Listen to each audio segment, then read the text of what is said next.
మనుషులు ఎందుకిలా చేస్తున్నారు? 1000 సంవత్సరాల తర్వాత మనుషులు ఇలా కనబడతారు. ఈ మోడల్ పేరు మిండి. 3007లో మనుషులు ఇలా ఉంటారంట. చిన్న బ్రెయిన్ ఉన్న ఇలాంటి వింత జీవులుగా మనం మారిపోతామా? అసలు మిండి ఇలా ఎందుకుందో గెస్ చేయండి. టెక్నాలజీ వల్ల, అంటే ఫోన్స్ పట్టుకుని రీల్స్ స్క్రోల్ చేస్తూ ఇలా మారిపోతాం అని సైంటిస్టులే చెప్పారు. 1,000,000 సంవత్సరాల తర్వాత మనం ఎలా మారతామో మీకు ముందే ఒక పిక్చర్ వేస్తా. పెద్ద పెద్ద రాళ్లను ఎత్తే బలం, పెద్ద కళ్ళు, టోటల్ గా జీన్స్ ను మార్చటం లాంటివి ఇంకెన్నో చేస్తాం. సో వీడియో చివరి వరకు చూస్తే మీకన్నీ తెలుస్తాయి. ఇప్పుడు 5,000 సంవత్సరాల తర్వాత మనిషి ఎలా ఉంటాడో చూడండి. అయితే మనుషులు పెద్దగా మారినట్టు కనపడరు. చూడ్డానికి ఇప్పుడు ఎలా ఉన్నారో అలానే ఉంటారు అని నా ఫీలింగ్. కానీ 5,007లో ఉన్నాం కాబట్టి తేడాలు ఖచ్చితంగా ఉండాలి కదా. మనం ఇంకా పొడుగ్గా, ఆరోగ్యంగా, బలంగా ఉంటాం. ఎందుకంటే మన డైట్, లైఫ్ స్టైల్ మరియు హెల్త్ కేర్ పూర్తిగా మారిపోతుంది. ఇవి మనిషి బాడీకి సంబంధించినవి.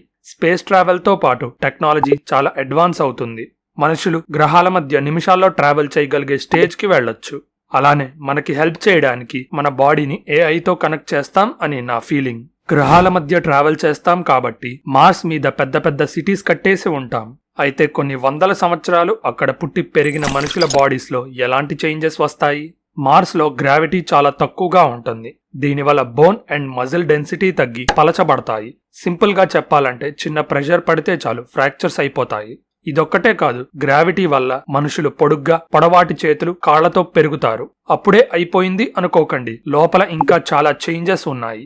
ఇప్పుడు ఇంకొంచెం ముందుకు ట్రావెల్ చేసి మనిషి ఎలా మారాడో చూద్దాం. మన నెక్స్ట్ స్టాప్ 25,000 AD, అంటే భవిష్యత్తులో 25,000 సంవత్సరాల తర్వాత అన్నమాట. ఇప్పుడు పిల్లలు కంఠం మానేసి డ్రెస్సెస్ డిజైన్ చేయించుకున్నట్టుగా బేబీస్ ని డిజైన్ చేయించుకుంటారు. ఈ బేబీస్ ని డిజైనర్ బేబీస్ అంటారు. మీ షర్ట్ ఏ కలర్ లో ఉండాలి, కోట్స్ ఏ లెంత్ లో ఉండాలో డిజైన్ చేసినట్టుగా బేబీస్ ఎలా పుట్టాలో మనం కస్టమైజ్ చేసుకోవచ్చు. జుట్టు, కంటి కలర్ లాంటి ఫిజికల్ లక్షణాలతో పాటు రోగాల నుండి ఇమ్యూనిటీ, అలర్జీస్ కి రెసిస్టెన్స్ లాంటి ఇన్నర్ బాడీ చేంజెస్ ని చేయించుకునే స్టేజ్ లో మనం ఉంటాం. కాస్మెటిక్ సర్జరీస్ అండ్ లైపోసెక్షన్ లాంటి ఆపరేషన్స్ తో ఇప్పటికే బాడీలో చేంజెస్ చేస్తున్నాం. కానీ 25,000 సంవత్సరాల తర్వాత కథ వేరుగా ఉంటుంది. మనుషులు టెక్నాలజీతో కలిసి సగం రోబోగా మారిపోతారు. ఇలాంటి మనిషిని సైబార్గ్ అంటారు. వీళ్ల బ్రెయిన్స్ కి చిప్స్ పెడతారు. రోబోటిక్స్ చేతులు, కాళ్లతో బండరాళ్లను సైతం ఎత్తగలరు. జూమ్ చేసే కాళ్లతో 10 కిలోమీటర్స్ దూరంలో ఏమున్నాయో కూడా ఈజీగా చూడగలరు. చాలు, ఇప్పుడు 1,00,000 సంవత్సరాల ముందుకి జంప్ చేద్దాం. ఇన్ని సంవత్సరాల తర్వాత మనుషులు మారిపోయారు అని ఈజీగా చెప్పొచ్చు. అదెలా? అదే మన మొహాలు, తలలు చూసి. 1,00,000 సంవత్సరాల తర్వాత మన కళ్ళు, మొహం చాలా పెద్దవిగా మారిపోతాయి. ఇలా ఎందుకు జరుగుతుంది అని మీరు అడగొచ్చు. మనుషులు ఇలా ఎందుకు మారారంటే వాళ్ళందరూ వేరువేరు గ్రహాల్లో బతుకుతారు కాబట్టి ఆ గ్రహాల వాతావరణానికి అలవాటు పడాలి. అలవాటు పడాలంటే మన బాడీలో చేంజెస్ రావాలి. పెద్ద పెద్ద కళ్లతో కూడా ఒక అడ్వాంటేజ్ ఉంది. చీకట్లో ఇంకొంచెం క్లారిటీగా చూడొచ్చు. మార్స్ మీద వాతావరణం పల్చగా ఉంటుంది కాబట్టి శక్తివంతమైన కాస్మిక్ పార్టికల్స్ లోపలికి వచ్చేస్తాయి. పెద్ద పెద్ద కళ్ళు వీటి నుండి మనల్ని కాపాడతాయి. కళ్లే కాదు, కాళ్ళు, చేతులు కూడా సాగుతాయి. సింపుల్ గా చెప్పాలంటే ఒక ఏలియన్ లా మారిపోతాం.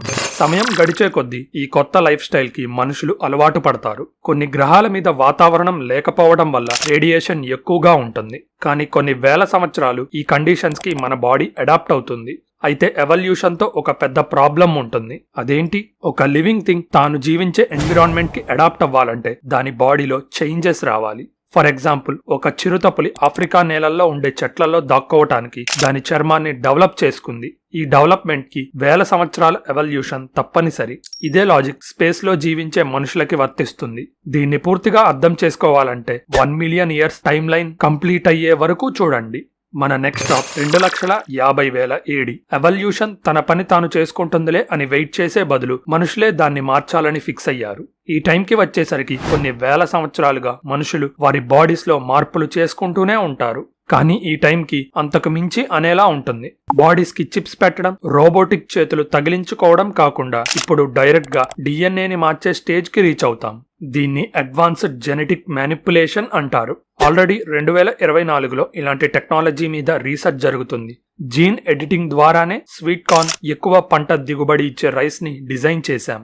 సో జీన్ ఎడిటింగ్ ద్వారా మొక్కలకి కావాల్సిన లక్షణాలు యాడ్ చేసిన సైంటిస్టులు 2,50,000 ఏడీలో మనుషుల్ని కూడా మారుస్తారు. పుట్టే ముందు అలానే పుట్టిన తర్వాత కూడా లేని లక్షణాల్ని లేదా వారసత్వంగా వచ్చిన జెనెటిక్ డిఫెక్ట్స్ ని తొలగించొచ్చు. ఫర్ ఎగ్జాంపుల్, పుట్టుకతో కళ్ళు లేని వారికి డిఎన్ఏని మార్చేసి కళ్ళు కనపడేలా చేయొచ్చు.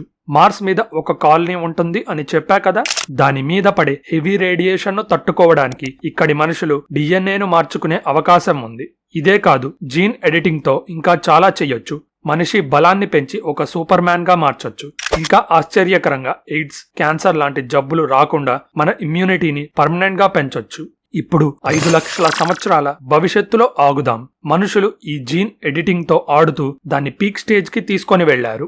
బల్లి డిఎన్ఏతో మనిషి డిఎన్ఏ కలిపిన సైంటిస్టులు ఒక వింతను సృష్టించారు. అదేంటి? యాక్సిడెంట్స్ లో కాళ్ళు చేతులు పోతే ఏం చేస్తారు? ఆపరేషన్ చేయించుకొని కోలుకున్న తర్వాత ప్రాస్థెటిక్స్ అటాచ్ చేస్తారు. లేకపోతే భవిష్యత్తులో బయోనిక్స్ ద్వారా బ్రెయిన్ కి ఆర్టిఫిషియల్ నరాలు అటాచ్ చేసి మెటల్ చేతులు కాళ్ళు కదిలేలా చేస్తారు. అంతకు మించి ఏమైనా చేయగలమా? నెక్స్ట్ చెప్పేది మీరు ఊహించి ఉండకపోవచ్చు, లేకపోతే కొంతమంది ముందే గెస్ చేసి ఉండాలి. ఎందుకంటే ఆల్రెడీ మీకు హింట్ ఇచ్చా. అదే బల్లి డిఎన్ఏ. బల్లిలో ఒక ఇంపార్టెంట్ లక్షణం ఉంది. తోకలు తెగిపోయినా వాటిని పెంచుకోగలవు. అదే ఎబిలిటీ మనిషికి కూడా ఉంటే ఎలా ఉంటుందో ఒకసారి ఆలోచించండి. అదే 5 లక్షల సంవత్సరాల తర్వాత జరుగుతుంది. మనిషి బల్లి డిఎన్ఏ కలిపిన టెక్నాలజీ ద్వారా మన బాడీలో పాడైపోయిన ఆర్గన్స్ ని తిరిగి గ్రో చెయ్యొచ్చు. అలానే బ్రెయిన్ సైజ్ ని పెంచి మీ తెలివిని డబుల్ లేదా ట్రిపుల్ చెయ్యొచ్చు. ఇవే కాదు, మీకు కావాల్సింది ఏదైనా చేసుకోవచ్చు. మీ థింకింగే ఇక్కడ లిమిట్. ఇలాంటి అడ్వాన్స్డ్ టెక్నాలజీతో స్పేస్ లో కఠినమైన వాతావరణాల్లో బతికే శరీరాన్ని డిజైన్ చేస్తాం. ఇన్ఫాక్ట్ ఎంత దూరం వెళ్తామంటే ఒక మనిషి స్పేస్ సూట్స్ సహాయం లేకుండా స్పేస్ లోకి వెళ్లి వస్తాడు. ఇప్పుడు ఫైనల్ స్టేజ్ కి వచ్చాం. ఇంకో 5 లక్షల సంవత్సరాలు ట్రావెల్ చేసి 1 మిలియన్ బీసీలోకి ఎంటర్ అయ్యాం. అంటే 2024 నుండి 9,97,976 సంవత్సరాల తర్వాత భూమి మీద ఉన్న మనుషుల్ని మర్చిపోలేదు కదా. అదేనండి బాడీకి రోబోటిక్ పార్ట్స్ తగిలించేటోళ్లు. దాన్ని ఆపకుండా బాడీని మాడిఫై చేయడానికి జీన్ ఎడిటింగ్ కూడా చేస్తూ వచ్చారు. స్పేస్ లో ఇతర గ్రహాలకి మైగ్రేట్ అయిన మనుషులు కూడా ఇదే చేశారు. ఇన్ని లక్షల సంవత్సరాలు మనలో చాలా మార్పులు తీసుకొని వచ్చాయి. ఎందుకంటే భూమి మరియు మార్స్ వాతావరణాలు చాలా మారిపోయాయి. వాతావరణాలు మారిపోవడం వల్ల ఈ 2 గ్రహాల్లో జీవించే మనుషుల అవసరాలు కూడా మారిపోయి ఉండాలి కదా. 1 మిలియన్ సంవత్సరాల తర్వాత వాళ్ళ బాడీస్ లో ఎలాంటి చేంజెస్ చెయ్యాలి అనే ఆలోచన భూమి మీద నివసించే మనిషికి అలానే మార్స్ మీద నివసించే మనిషికి చాలా తేడా ఉంటుంది. ఒకటి గుర్తుపెట్టుకోండి, ఎవల్యూషన్ అనేది ఒక జీవి జీవించే ఎన్విరాన్మెంట్ మీద డిపెండ్ అయి ఉంటుంది. 1 మిలియన్ సంవత్సరాల తర్వాత మార్స్ అండ్ భూమి మీద ఉండే మనుషులు ఎంత డిఫరెంట్ గా ఎవాల్వ్ అవుతారంటే ఇద్దరు వేరువేరు స్పీషీస్ అయిపోతారు. దీనికి ఎగ్జాంపుల్ 50,000 సంవత్సరాల క్రితం భూమి మీద బతికిన నియాండర్తాల్స్ అండ్ హోమోసేపియన్స్. వీరిద్దరూ కోతి నుండి పుట్టారు, కానీ పర్యావరణ మార్పు వల్ల వేరువేరు జాతులుగా విడిపోయారు. ఎంత తేడా ఉన్నా 1 మిలియన్ సంవత్సరాల తర్వాత మనుషులు ది మోస్ట్ అడ్వాన్స్డ్ స్పీషీస్ అయిపోతారు. మనం 1,00,000 సంవత్సరాలు బతకొచ్చు. ఇన్ఫాక్ట్ లక్షల సంవత్సరాలేంటి, ఎన్ని సంవత్సరాలు కావాలనుకుంటే అన్ని సంవత్సరాలు బతకొచ్చు. ఈ టైంకి మనిషి టైప్ 2 లేదా టైప్ 3 సివిలైజేషన్ గా మారతాడు. అండ్ విశ్వ అంతం వరకు బతికే టెక్నాలజీ కనిపెడతాడేమో. విశ్వ అంతం వరకు ఎలా బతకాలో తెలుసుకోవాలంటే ఈ వీడియో చూడండి. ఇలాంటి ఇంట్రెస్టింగ్ స్పేస్ ఫ్యాక్ట్స్ గురించి తెలుసుకోవాలంటే మన ఛానల్ సబ్స్క్రైబ్ బటన్ నొక్కి బెల్ ఐకాన్ క్లిక్ చేయండి. ఈ ఇన్ఫర్మేషన్ అందరికీ రీచ్ అవ్వాలంటే వీడియో లైక్ చేయడం మర్చిపోకండి. మీ సపోర్ట్ వల్లే ఈ ఛానల్ ముందుకు కదులుతుంది. So thank you for watching. This is your phantom signing off. See you in the next one.